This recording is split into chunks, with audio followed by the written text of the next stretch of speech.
নাকি ৫,০০০ টাকা পকেট মেরেছেন। নাউজুবিল্লাহ, ফরমালিনের গন্ধ আসতেছে। বিশ্বাস চর্ম নাই, ৫,০০০ টাকা পকেট মারার লোক। আহারে জাতি, হ্যাঁ ওই রকমই তো এক জাতি এখন আবার ওই যে স্লোগান দিছে, শুনেন নাই? এই যে কি যেন মিথ্যা বলে, বলছে না, মিথ্যা বলে নেশা খায়, পিসাব চর্ম নাই, পিসাব চর্ম নাই নেশা খায়। আসতে বলেন কেন? পিসাব চর্ম নাই মিথ্যাবাদী। আপনারা বলেন, আমি যদি এই মাঠের মধ্যে প্রমাণ দেখাতে চাই, দেখাতে পারবো? আছেন না নাই? আরে পীর সাহেব চরমনাই তো এমন একজন সোনার মানুষ, যার কাছে গিয়ে হাতে হাত দিয়ে মানুষ বায়াত হয়ে যখন তার কথা পরামর্শ অনুযায়ী কোরআন ও হাদিসের পথে চলে, বহুত খারাপ মানুষগুলো ভালো মানুষ হয়ে গিয়েছে। এখানেই আছে, আমি এখানে দেখাতে পারবো। আচ্ছা, আপনারা আগে দাড়ি রাখতেন না, চরমনাই যাওয়ার পরে দাড়ি রাখা শুরু করেছেন, এমন কি কে আছেন? দেখি হাত তোলেন। দেখছেন? বানাওটি কথা না, সরাসরি দেখাই না। আগে মাথায় পাগড়ি ছিল না, হাত নামান। আগে মাথায় পাগড়ি ছিল না, চরমনাই যাওয়ার পরে আল্লাহ দ্বীনের বুঝ দান করছেন, এখন পাগড়ি বাঁধতে শুরু করেছেন, এমন কে কে আছে? মাশাআল্লাহ, মাশাআল্লাহ। এই মিয়া, আগে নামাজ পড়তেন না, চরমনাই যাওয়ার পরে হযরত পীর সাহেব হুজুর চরমনাইয়ের বয়ান শুনে দ্বীনের বুঝ আসছে, এখন নামাজ পড়তে শুরু করেছেন, এমন কে কে আছেন? হাত তোলেন। মাশাআল্লাহ, মাশাআল্লাহ। হ্যাঁ, তাহলে আচ্ছা আরেকটু প্রশ্ন করি, আগে নেশা টেশা টুকটাক করতেন? আগে নেশা টেশা টুকটাক করতেন পীরের বয়ান শোনার পরে অথবা চরমনাই যাওয়ার পরে আল্লাহ দ্বীনের বুঝ দিয়েছেন, নেশা টেশা ছেড়ে দিয়েছেন, এমন কে কে আছেন? হাত তোলেন। দেখেন না, দেখেন এইদেরকে, যার বয়ান শুনে মানুষ নেশা ছাড়লো, নামাজ ধরলো, দ্বীন ধরলো, ইসলামের পথে আসলো, সেই পীরকে যদি কেউ গালি দেয়, মিথ্যা বলে, নেশা খায়, তাহলে ওরে কেমন পিটানি দরকার? কি কথা বলেন না কেন? ওই আমাদের বরিশালের ভাষায় বলে বিসমিল্লাহ সারা মুরা পিছা দিয়ে পিটান দরকার। কিন্তু না, আমরা পিটাবো না, আমরা ক্ষমা করতে জানি। আমরা তোমাদেরকে শুধু দেখতে চাই আল্লাহর বিচারের দিকে, কারণ আমরা 17 বছর ধরে নির্যাতন সহ্য করেছি। আমাদেরকে রাজাকার বলে গালি দিয়েছ, উগ্রবাদ বলে গালি দিয়েছ, আল বদর বলে গালি দিয়েছ, জঙ্গি বলে গালি দিয়েছ, মৌলবাদ বলে গালি দিয়েছ। যারা গালি দিয়েছে তারা এদেশের মাটিতে থাকতে পারে নাই, দাদা দেশ ভারতে পালাতে বাধ্য হয়েছে।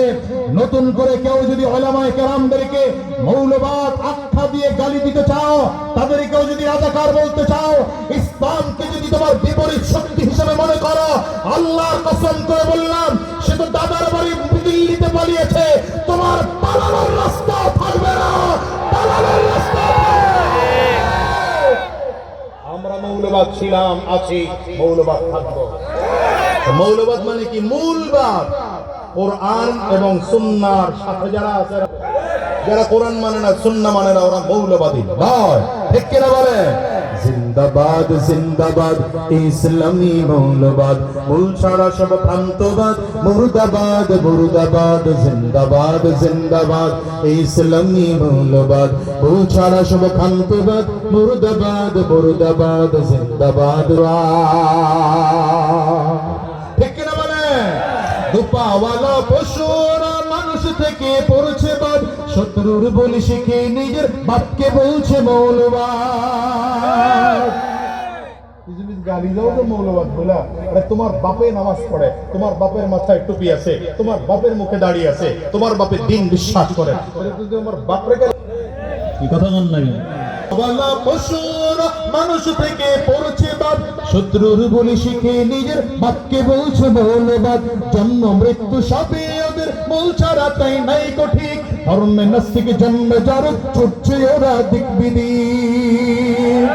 মূল ছাড়া সব পরগাছাদের দুষ্ভ্রান্ত মতবাদ, মানুষ নাকি বানর জাতি, দারুইনের ভ্রান্তবাদ। জিন্দাবাদ, জিন্দাবাদ ইসলামী মৌলবাদ, মূল ছাড়া সব ভ্রান্তবাদ, মুর্দাবাদ, মুর্দাবাদ, জিন্দাবাদ, জিন্দাবাদ। তাইলে এবার বলেন, আমরা ইসলামের পক্ষে না বিপক্ষে? দ্বীনের পক্ষে না বিপক্ষে? কোরআনের পক্ষে না বিরুদ্ধে? হাদিসের পক্ষে না বিরুদ্ধে? নবীর ইজ্জতের পক্ষে না বিরুদ্ধে? যদি কেউ এই বিরুদ্ধে যারা আছে এদের দালালি করতে চায়, ওরা দালালি করতে পারে। মাথায় টুপি থাকবে, মুখে দাড়ি থাকবে, লম্বা জুব্বা থাকবে, হয়তো নামের শুরুতে আল্লামাও থাকতে পারে, কিন্তু আগামীর বাংলাদেশের ইতিহাসে তোমার নামটা দালাল হিসাবে লেখা হবে।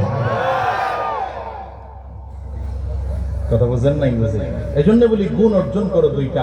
এক নম্বর আল্লাহকে রব বলে স্বীকার করো, দ্বিতীয় নম্বর আল্লাহকে যে রব বলে স্বীকার করেছি এই কথার উপরে অটল আর অবিচল থাকো। টেনশন নাই, ভয় নাই, চিন্তা নাই, আল্লাহ তোমাকে হেফাজত করবে। কি কথা বলেন না কেন? হেফাজতকারী কে? আঙ্গুল উঁচা করে চিল্লায় জোরে, আর জোরে চিল্লায় বলেন হেফাজতকারী কে? ইন্নাল্লাযীনা ক্বালু রাব্বুনাল্লাহ إن الذين قالوا ربنا الله ثم استقاموا تتنزل عليهم الملائكة ألا تخافوا ولا تحزنوا وأبشروا بالجنة التي كنتم توعدون।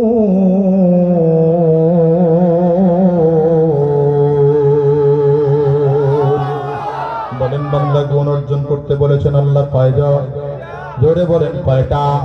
এক নম্বর গুণ হলো আল্লাহকে রব বলে স্বীকার করব।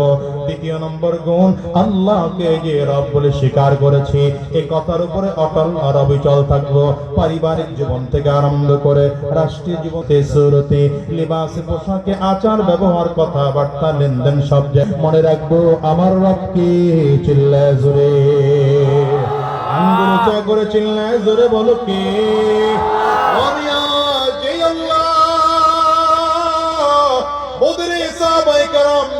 সাহায্য করেছেন, উহুদে সাহাবায়ে কেরামদেরকে সাহায্য করেছেন, খন্দকে সাহাবায়ে কেরামদেরকে সাহায্য করেছেন, মুতার প্রান্তরে সাহাবায়ে কেরামদেরকে সাহায্য করেছেন। সেই আল্লাহ এখনো আছেন না নাই? চিল্লায় জোরে বলো। যুদ্ধে মুসলমানদের সংখ্যা ছিল মাত্র 313 জন, কাফিরদের সংখ্যা হাজারের উপরে। রাতের বেলা রাসূলুল্লাহ সাল্লাল্লাহু আলাইহি ওয়াসাল্লাম রাতের অন্ধকারে মাটির কিনারায় গিয়ে চোখের পানি ফেলে কান্না করতে আরম্ভ করেছে, আর ডেকে ডেকে বলতে আরম্ভ করেছেন, আয় আল্লাহ, আপনি যদি চান আজকের দিন থেকে আরম্ভ করে আর সামনের দিনে আপনার গোলামি করার কোন লোক জমিনে থাকবে না। আপনি যদি চান আপনার কদমে সাজদা দেওয়ার মতো লোক থাকবে না। আপনি যদি চান এই কোরআনের কথা পড়ার মতো লোক জমিনে থাকবে না, তাইলে এই জমিন থেকে আমি আপনার বাছাই করা কিছু সাহাবীদেরকে লইয়া বদরের ময়দানে হাজির হয়েছে। আপনি এদেরকে মেরে ফেলেন, কাফেরদেরকে বিজয় করে দেন। আর যদি আপনি চান আপনার দ্বীন কিয়ামত পর্যন্ত থাকবে, আপনার ইসলাম কিয়ামত পর্যন্ত থাকবে, তাইলে যদিও সংখ্যায় কম মাত্র 313 জন সাহাবী বিজয় মুসলমানদেরকে দিয়ে দেয়, কাফেরদেরকে নিঃশেষ করে দেয়। সকালবেলার পরিস্থিতি দেখা গেল পুরোটাই ভিন্ন। রাত্রিবেলা নবীজির দোয়া শেষ হতে দেরি হয়, পুরো ময়দানটার মধ্যে বৃষ্টি শুরু হয়ে গেল। বৃষ্টি হলো কেন? বৃষ্টি হওয়ার কারণ হলো কাফেররা বদরের ময়দানে যেখানে অবস্থান করছিল ওই জায়গাটা ছিল উঁচু জমিন। বৃষ্টি হওয়ার কারণে সেটা কাদাযুক্ত হয়ে গেল। এখন যুদ্ধ করা তাদের জন্য অসম্ভব হয়ে গেল। মুসলমানরা আগের থেকে নিচু জমিনের মধ্যে ছিল, বালুময় জমিন। প্রচন্ড রোদের তাপের কারণে জমিনটা বালুযুক্ত হওয়ার কারণে হাঁটা যাচ্ছিল না। বৃষ্টি হওয়ার কারণে বালুগুলো জমে গিয়েছে, হাঁটতে সহজ হয়ে গেল। আল্লাহ বুঝাইতে চাইলেন মুহূর্তের মধ্যে আমি আল্লাহ তাআলা পরিস্থিতি ঘোরাইয়া দিতে পারি। সকালবেলা রাসূলুল্লাহ সাল্লাল্লাহু আলাইহি ওয়াসাল্লাম ফজরের নামাজের পরে সাহাবায়ে কেরামদেরকে যুদ্ধের জন্য প্রস্তুতিমূলক ভাষণ দিচ্ছে। একজন সাহাবী দাঁড়ায় বললেন, পয়গম্বর, আমরা কেমন করে যুদ্ধ করব? কাফেররা হাজারের উপরে, আমরা মাত্র 313 জন সাহাবী, আমাদের কাছে মাত্র 2টা ঘোড়া আছে আর মাত্র 8টা তরবারি আছে। নবী আমার দিকে বলেন, সাহাবীরা, তরবারি যদিও কম কিন্তু খেজুর গাছের ডালাগুলো আছে, খেজুর গাছের ডালাগুলো কেটে তারপরে তোমরা যুদ্ধের ময়দানে নামো। সাহাবায়ে কেরাম বলেন খেজুর গাছের ডালাগুলো কাইটা কাইটা আমরা হাতের মধ্যে নেই, এক একটা কাফিরের কল্লার মধ্যে আঘাত করি, এক একটা মাথা শরীর থেকে আলাদা হইয়া 20-30 হাত দূরে সরে পড়ে যায়। বলেন ওই বদরে বিজয় মুসলমানদের হয়েছিল, কাদের? আওয়াজ আসতে কেন? জোরে বলে। বদরের যুদ্ধে মুসলমানদের বিজয় হয়েছিল। আবার বলেন কাদের? আরো জোরে চিল্লায়া বলো কাদের? হ্যাঁ, তবে রক্ত দেওয়ার প্রয়োজন হলে দিতে প্রস্তুত থাকতে হবে, জীবন দেওয়ার প্রয়োজন হলে জীবন দিতে প্রস্তুত থাকা লাগবে। ঠিক না বেঠিক? চিল্লায়া বলো। উহুদের ময়দানে তোমার আমার নবী সরওয়ারে দু আলম জনাবে মুহাম্মদুর রাসূলুল্লাহ সাল্লাল্লাহু আলাইহি ওয়াসাল্লাম বীর বিক্রমে যুদ্ধ করতেছেন। কাফির বেঈমানগুলো চারিদিক থেকে তীর মারতেছে, তীরের আঘাতের কারণে একটা তীর এসে আমার নবীর এই চমৎকার করে আমার নবীর কপাল মোবারকে লেগে গেল। রাসূলুল্লাহ সাল্লাল্লাহু আলাইহি ওয়াসাল্লামের মাথার লোহার টুপিটা ভেঙে লোহার টুকরাটা আমার নবীর মাথার খুলির মধ্যে ঢুকে গিয়েছে। এত বেশি ঢুকেছে নবীজির ওই কপাল থেকে টপ টপ টপ টপ করে রক্তগুলো জমিনের মধ্যে পড়তেছে। রহমতের নবী আমার যুদ্ধের ময়দানে আর সামনের দিকে আগাইতে পারেন না, হুমড়ি খেয়ে জমিনের মধ্যে পড়ে গেলেন। এদিকে পাথরের সাথে আঘাত লেগে দাঁত পর্যন্ত আমার নবীর পড়ে গিয়েছে। কাফির মুশরিকগুলো তাকায় তাকায় দেখে আমার নবীর কপাল থেকে আর ঠোঁট থেকে রক্ত বের হয়। পুরো ময়দানটার মধ্যে ঘোষণা করে দিল কদ কুতিলা মুহাম্মদ, মুহাম্মদ জমিন থেকে বিদায় হয়ে গিয়েছে। এই ঘোষণা শুনে সাহাবায়ে কেরাম পাগলের মতো শুধু দৌড়ায় আর চিল্লায় বলি আমার নবী কই? নবী যদি না থাকে আমরাও দুনিয়ার বেঁচে থেকে লাভ নাই।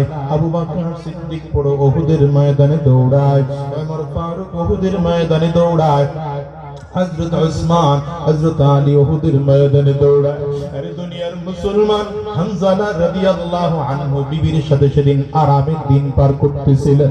হঠাৎ করে কানের মধ্যে আওয়াজ চলে গেল রাহমাতুল লিল আলামিন জমিন থেকে বিদায়।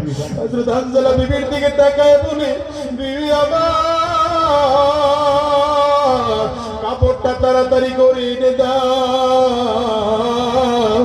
কাপড়টা দ্রুত শরীরের মধ্যে জড়াইয়া ডান হাতের মধ্যে তরবারি লইয়া বাম হাতে ঢাল লইয়া যুদ্ধের ময়দানের দিকে দৌড় দিতে আরম্ভ করেছে। বিবি পেছন দিক থেকে জামা টেনে ধরে স্বামী আমার কই যাও? দাঁড়াও, সামনের দিকে আগাও না, তোমার উপরে গোসল ফরজ হয়েছে, গোসল করে তারপরে যাও পানি এনে দেই। হযরত হামজালা বলেন গোসল করার মতো সময় আমার হাতে নাই, পয়গম্বর শুনেছি জমিন থেকে বিদায় হয়ে গিয়েছে, আমি আর দেরি করতে পারবো না। আরে গোসল না করে হামজালা দৌড়ায়। যুদ্ধের ময়দানে গিয়ে হামজালা রাদিয়াল্লাহু আনহু যুদ্ধ করে করে করে করে জমিন থেকে বিদায় হয়ে গেল।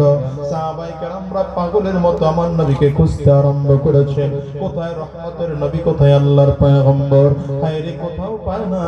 লম্বা সময় খুঁজে খুঁজে খুঁজে খুঁজে গিয়ে দেখলেন এক পাহাড়ের নিচে আমার নবী রহমতুল লিল আলামিন সেখানে হুমড়ি খেয়ে পড়ে আছে। রহমতের নবীকে কোলের মধ্যে উঠায় সাহাবায়ে কেরাম তাকায় দেখেন নবীজির কপাল মোবারকের মধ্যে লোহাটা এত বেশি ঢুকেছে, টান দিলে লোহাটা বের করা যায় না। রহমতের নবী আমার বেহুশ অবস্থায় জমিনের মধ্যে পড়ে আছে। সাহাবে একজন গিয়ে নবীজির কোলের মধ্যে জড়িয়ে ধইরা ওই রোগের মধ্যে রডের মধ্যে কামড় দিয়ে লোহার টুকরাটা ধরে টান দিয়েছে, কিন্তু এত ভেতরে ঢুকে গেল সামনের দুটো দাঁত ভেঙে জমিনের মধ্যে পড়ে গিয়েছে। সাহাবী আবার পাশের আরো দুইটা দাঁত দিয়ে আবার জোরে টান দিয়েছে। আর এত মজবুত অবস্থায় ভেতরে ঢুকছে, আরো দুইটা দাঁত ভেঙে জমিনের মধ্যে পড়ে গেল। অন্যান্য সাহাবীরা ধরে টানে, ভাই পাগলামি করো না, নবীর চিকিৎসা করে আমরা ভালো বানায় দেব। এমন করে টান বারবার করে দিল, নবীর মাথা থেকে লোহার টুকরা বের হবে না। সাহাবী কান্না করে আর বলে, আমারে ছাড়ো, আমার মুখের মধ্যে দাঁত মাত্র 4টা দাঁত পড়েছে, আমার নবীর মাথার লোহার টুকরাটা মাথার খুলির মধ্যে থাকবে আর আমার মুখের মধ্যে দাঁত থাকবে, এটা কোনোদিন হতে পারে না। সাহাবী এবার মারির দাঁত দিয়ে কামড় দিয়া এত জোরে টান দিয়েছি, রহমতের নবীর মাথা থেকে লোহার টুকরাটা বের হয়ে গেল। সাহাবী বেহুশ হয়ে জমিনের মধ্যে পড়ে গেলেন। আর একজন সাহাবী তাকায় দেখেন নবীর মাথা মোবারক থেকে রক্ত টপ টপ করে করে জমিনের মধ্যে পড়তেছে। এই সাহাবী সহ্য করতে পারেন না, আমার নবীর সামনে চলে গেলে আমার নবীর জড়া ধইরা যেখান থেকে রক্ত পড়তেছে সেখানে মুখ লাগায় দিলে রক্ত চুষতে আরম্ভ করেছে। উলামায়ে কেরাম জায়েজ না জায়েজের ফতোয়া পরে দিবেন, আগে মুহাব্বতের কথা শুনেন। সাহাবী যখন মুখ লাগায় চুষতেছে, অন্যান্য সাহাবীরা টানে পাগলামি করিস না ভাই, বলে না নবীর রক্ত বড় পবিত্র রক্ত, আমার নবীর রক্ত বড় পবিত্র রক্ত, এই রক্ত আমি জমিনে পড়তে দিতে পারি না, এই রক্ত আমি জমিনে পড়তে দেব না, আমার নবীর রক্ত আমি চুষে চুষে সব পান করে ফেলবো। ওরে দুনিয়ার মুসলমান, লম্বা সময় নবীজির হুঁশ ফিরে আসলো।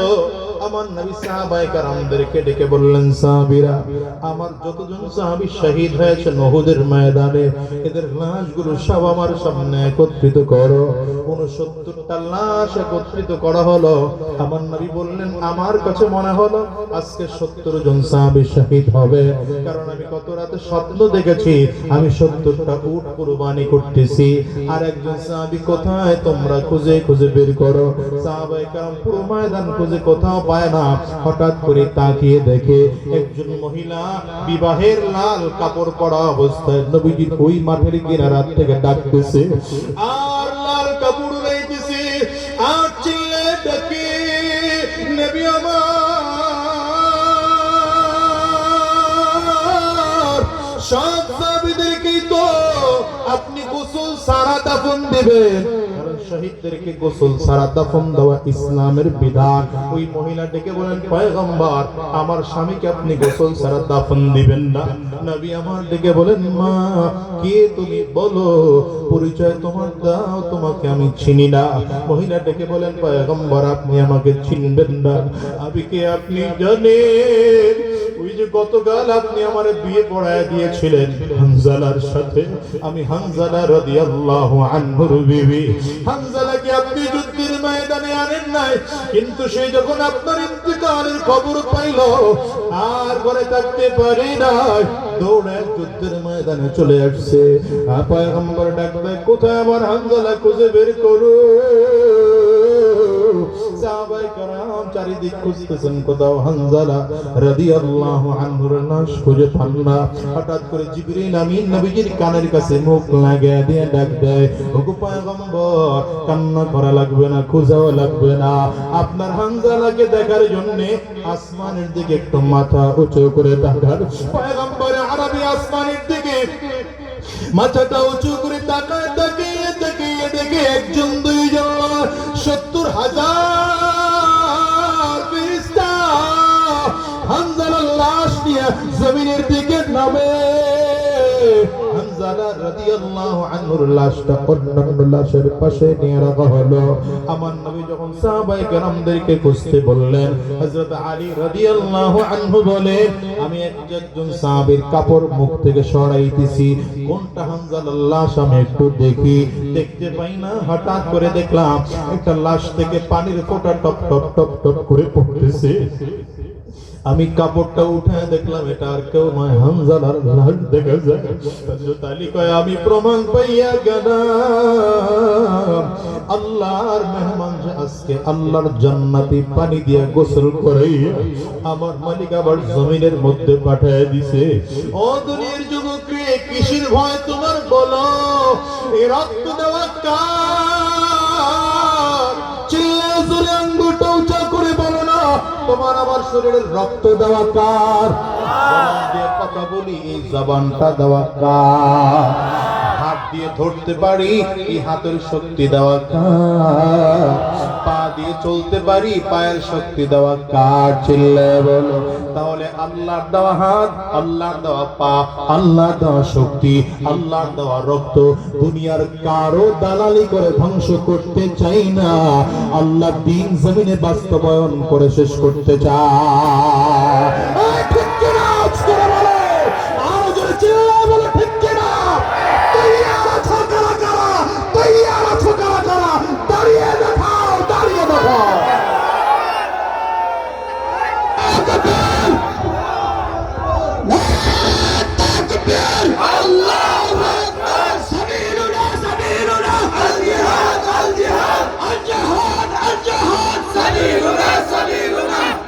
এই যুবক রে, বলো এই দুনিয়ায় কয়দিন বাঁচবি?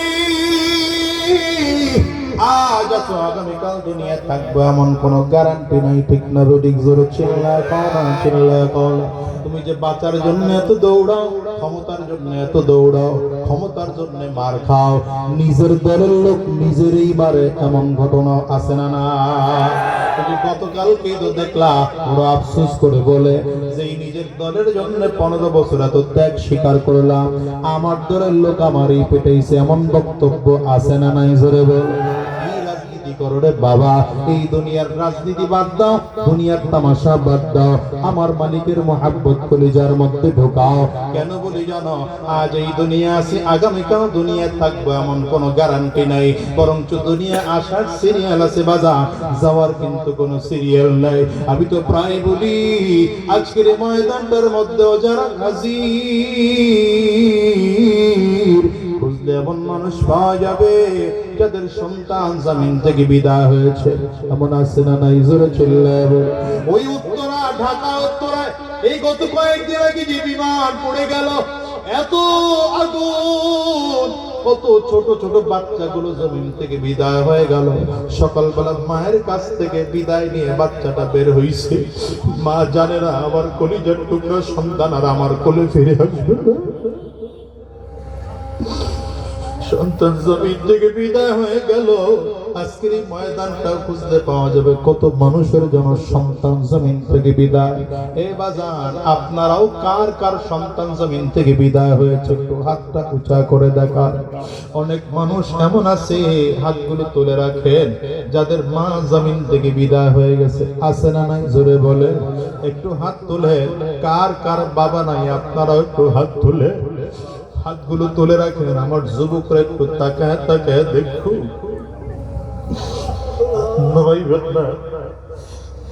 তুলে রাখেন আমার যুবকরা, দেখো। ও যুবকরা, এই মানুষগুলোর চেহারার দিকে একটু তাকায় দে।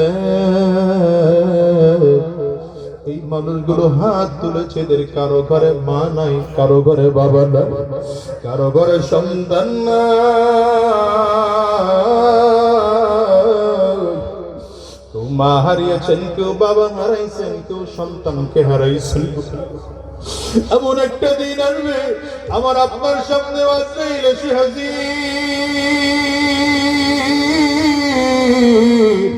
ওই আজরাইল দাঁড়াইবার আগে আগে দুনিয়ার থেকে কি নিয়ে রওনা করলাম, বড় চিন্তা করার বিষয় রে বাজার। কেন বলি জানো? জমিন থেকে বিদায় হওয়ার পরে দেখবা তোমার আমার আপন কেউ নাই, আপন কেউ নাই। ওই দামি বিছানার থেকে টেনে টেনে জমিনের মধ্যে নামাইবে, আহারে ফলের মধ্যে চাটাই বিছায় শোয়াইয়া রাখবে। বাজার থেকে কম দামি মার্কিন সাদা কাপড় এনে প্যাকেট করে বলবে, মাথার মধ্যে একটা বাল লাগায়, পায়ের মধ্যে আরেক বাল, কবরের মধ্যে আরেক বাল লাগায়, এরপরে নিয়ে কবরের দেশে রানা হয়। ওই কবরের মধ্যে লাশটা রাখিয়া মাথার মধ্যে এক বান দিয়া, কবরের মধ্যে আরেক বান দিয়া, আহারে পায়ের বানটাও খুইলা দিয়া একের পর এক বাঁশ বিছাইতে আরম্ভ করবে কবরের মধ্যে। বাঁশ যত বিছায় কবরটা অন্ধকার হয়ে যায়। এরপরে চাটাই বিছায়, আর মাটির চাকাগুলো দিতে থাকে আর বলতে থাকে মিনহা খালাকনাকুম ওয়া ফিহা নুঈদুকুম ওয়া মিনহা নুখরিজুকুম তারাতান উখরা।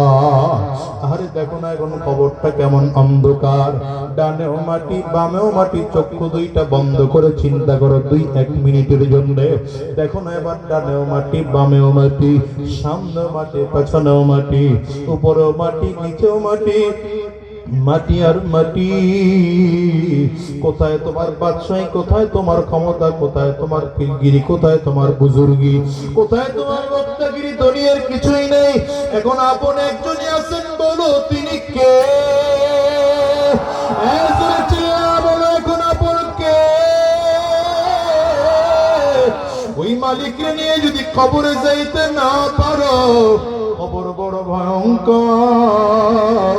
কবর বারবার করে বলে আনা বাইতুল যুলমা, আনা বাইতুল ওয়াদা, আনা বাইতুত তুরাব। কবর বলে আমি বড় একাকীর ঘর, আমি বড় অন্ধকার ঘর, আমার কাছে সাথী নাই বাতি নাই, দুনিয়ার কোনো কিছুই নাই, আমি শুধু চিনি আমল। যদি ভালো আমল করে আসতে পারো আমি কবর ভালো আচরণ করব, আর যদি ভালো আমল করে আসতে না পারো কপাল পোড়ার দল, আমি কবর দুই দিকের মাটিগুলো একত্রিত হইয়া এত জোরে চাপ মারব, এক পাজরের হাড় কিন্তু আরেক পাজরের মধ্যে নিয়ে পৌঁছাইয়ে দেব। বাজান জন্য অনুরোধ করে গেলাম, আজকের এই মাহফিলটার পর বরকতি মাহফিল, উলামায়ে কেরাম তোমাদের সামনে এসে হাজির হয়েছেন। বিশেষ করে যুগ শ্রেষ্ঠ বুজুর্গ আমিরুল মুজাহিদিন হযরত পীর সাহেব হুজুর চরমনাই এসে হাজির হয়েছেন।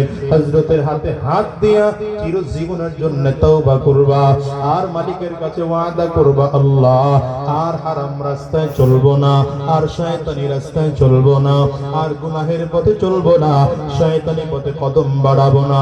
যতদিন আল্লাহর এই জমিনে থাকবো দ্বীনের পথে চলবো, কোরআন ও সুন্নাহ অনুযায়ী চলবো। কারা কারা ওয়াদা করতে তৈয়ার? দুই হাত উঁচা করে আল্লাহকে দেখাও, আওয়াজ দিয়ে চিৎকার করে জোরে ডাক দাও না আল্লাহ, আরো জোরে ডাক দাও না আল্লাহ, চিল্লায় বলো না আল্লাহ।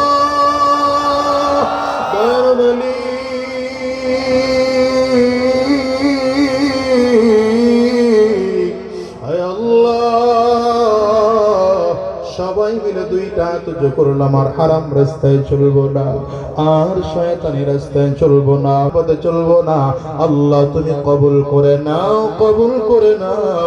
চিৎকার করে বলো আমিন, আর জোরে চিল্লা জবান করে আল্লাহুম্মা আমিন। মাওলার ইশকে জালে আগো,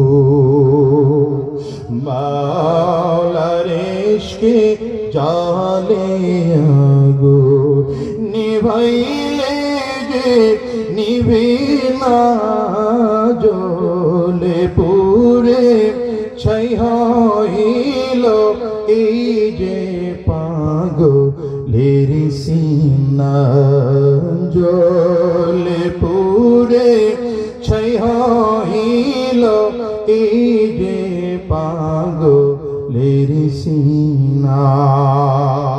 আমার প্রিয় ভাইরা, সময় অনেক হয়ে গেছে, আর লম্বা সময় নেওয়া যাচ্ছে না। আমি যে কথা বোঝাতে চেয়েছিলাম, দুই গুণে গুণান্বিত হবে। বলেন কয় গুণে? 1 নম্বর, রব মানবো কাকে? আঙ্গুলটা উঁচা করে জোরে চিল্লায় বলেন। দ্বিতীয় নম্বর, আল্লাহকে যে রব বলে মেনেছি এই কথার উপর অটল আর অবিচল থাকবো। আল্লাহ আমাদের সকলকে দুই কথার উপরে আমল করার তৌফিক দান করুন।